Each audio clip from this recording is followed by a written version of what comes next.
Crystal, and welcome to my kitchen. Today we're going to make homemade granola.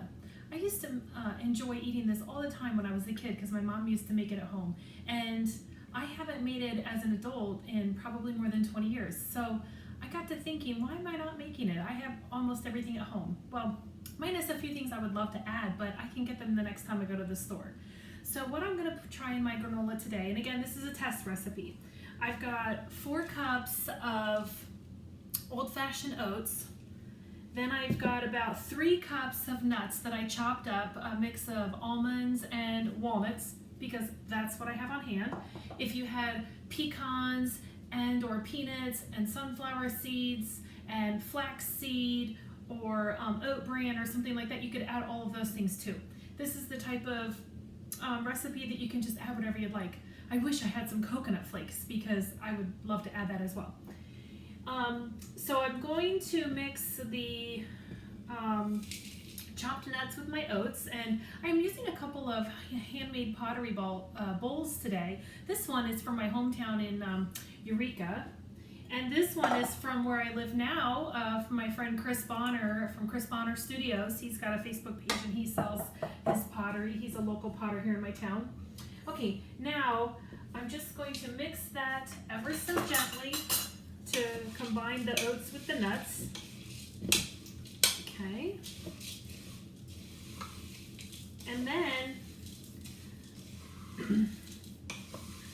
in my my nice pottery bowl here, I have a cup of dried cranberries and a cup of dark chocolate chips. And I'm going to add those at the end after the granola has finished baking, because I don't want this to be one big melted glob. I'll add it after I pull the granola out of the oven. But first I need to add a few key ingredients to make everything stick together, to bind it all together. So I'm going to start with a cup of sunflower oil. You could use coconut oil if you had it, or you could use vegetable oil. Again, I'm just making this with what I have on hand. You know, right now during the coronavirus crisis, it's not as easy to just run out and get extra things that you might like to have.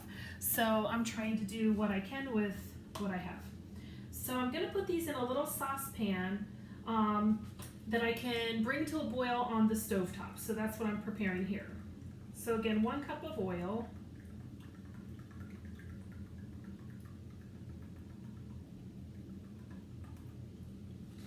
Okay.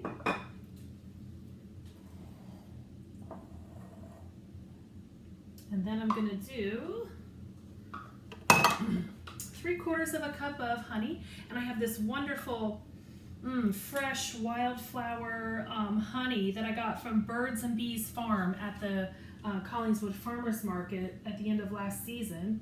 So I'm going to use about 3/4 of a cup of that.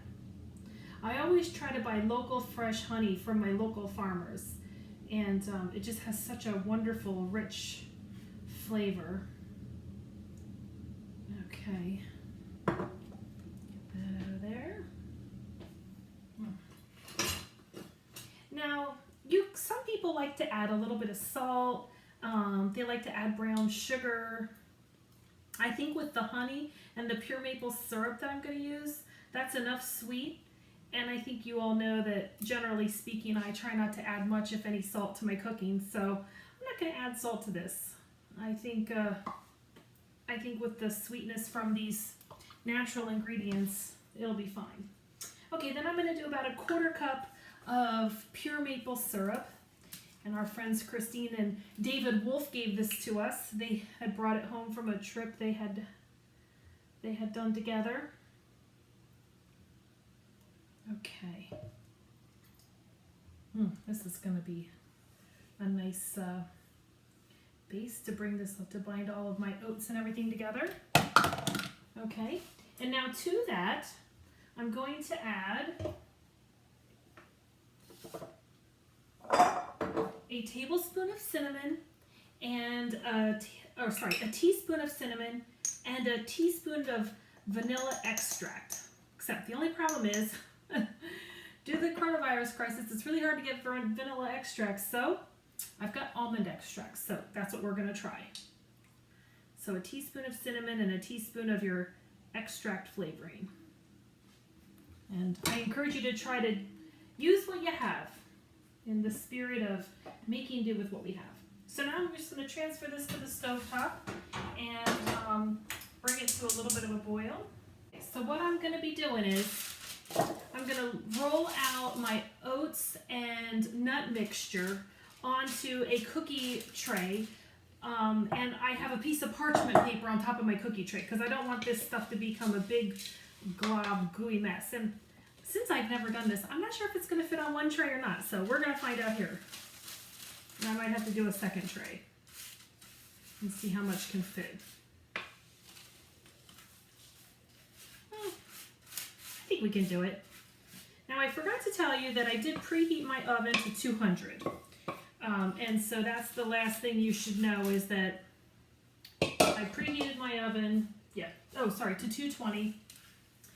And once I add everything to this, I'm going to end up baking this for about 40 minutes. And I'll probably check it every 10 minutes or so and give it a little bit of a stir. And then when I take it out to let it cool, that's when I'll add my dark chocolate chip and dried cranberry combination. Okay. I remember when I was a kid, my mom used to make granola all the time when we were kids. And it was so delicious. So I told my husband I was going to make granola, and he said, "Huh? What's granola?" So I had to tell him you eat it like cold cereal. So he's funny. I think he's going to like it. Okay, so my honey and maple syrup and my sunflower oil came to a boil on the stovetop. It smells very cinnamony. You can really smell the cinnamon. There we go. So I'm going to pour it on top of my oats and nut mixture here. And then once I get it all on the pan, I'll mix it up a little bit. And it's less sticky when you melt it. So I think that that's the benefit of melting it, is that then you can pour it and stir it like this.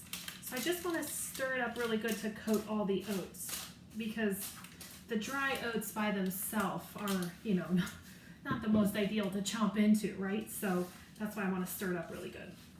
But I'm glad that I heated that up because it makes it a lot easier to work with. And part of the reason I'm doing it on top of parchment paper is so that as it's cooking or when it's done cooking, I don't have to worry about it sticking to my cookie sheet and then not being able to get it up off the cookie sheet. So this is just my trick to try to keep it from sticking to everything. Okay. I can smell that almond extract too. That smells good. Maybe that's going to work out better than having vanilla. I'm discovering new things here when I have to make these substitutions because of the coronavirus.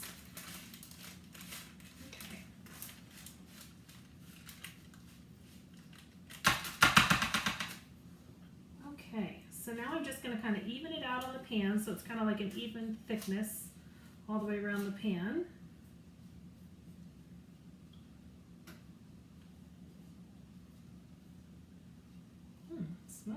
Smells good. Let's hope it tastes good. That's what I always tell my husband when he says smells good, and I say I hope it tastes good. Okay, so I'm going to put this in the oven for 40 minutes at 220 degrees. Like I said, I'll check it about every 10 minutes or so and maybe give it a little bit of a stir to make sure it's getting cooked on all sides. And then we'll take it out, and when we take it out to cool, while it's still warm, we'll mix in the chips and the cranberries. We'll see you in a little bit for the next step.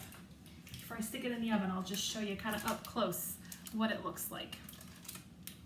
Okay, see you in a little bit. Hi, the granola's finished. I ended up having to cook it a little bit longer than 40 minutes at that lower temperature of 220.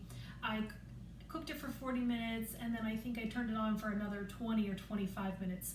The key is checking it frequently, about every 10 or 15 minutes, to see how it's cooking, because each oven is a little bit different. And cook it till it's like a nice golden brown and or a little lighter or a little darker, depending on your personal taste. So I've just taken it out of the oven, and I wanted to show you that nice golden brown color. Look at that. and it smells really good. So now what I'm going to do is I'm going to add my chocolate chip and dried cranberry combination, stir it up, and then I'll let it cool.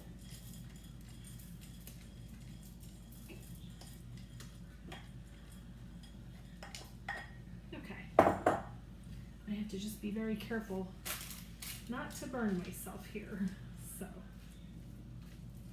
I think the reason it took a little bit longer to cook also is because I don't have it as a thin layer. I've got it, it's kind of piled up high on my cookie tray here. So I think just because I had it a little bit thicker on the cookie tray than a thin layer, I think is another reason why it had to take a little bit longer in the cooking time. But that's okay. I'm home. It's the coronavirus crisis. Where else am I going to be? So I've got the evening to test things.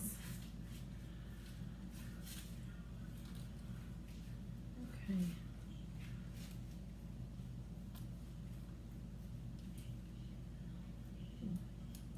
Some of the chocolate is already melting a little bit, but that's okay. I'll let it'll melt and then it'll cool. Then once this is cool, I'll break it up a little bit and I'll store it in an airtight container. And then I don't think it's gonna last too long. It smells really good. Okay. Now you know me, I like to taste this, and I probably should wait for it to cool, but I can't wait to try tasting it anyway. Let me see. Get a little taste here. Mmm. Mm-hmm. I have to tell you, I like the almond flavor. that might be my new permanent substitute. So here's what it looks like. Again, now that I mixed in my cranberry and my dark chocolate chips. So anyway, I hope you'll try making your own granola at home. Be adventurous with the ingredients you have. You can adjust your proportions accordingly. And I hope you've enjoyed my video. If so, please give me a thumbs up and subscribe to my channel. And until next time, have a good evening.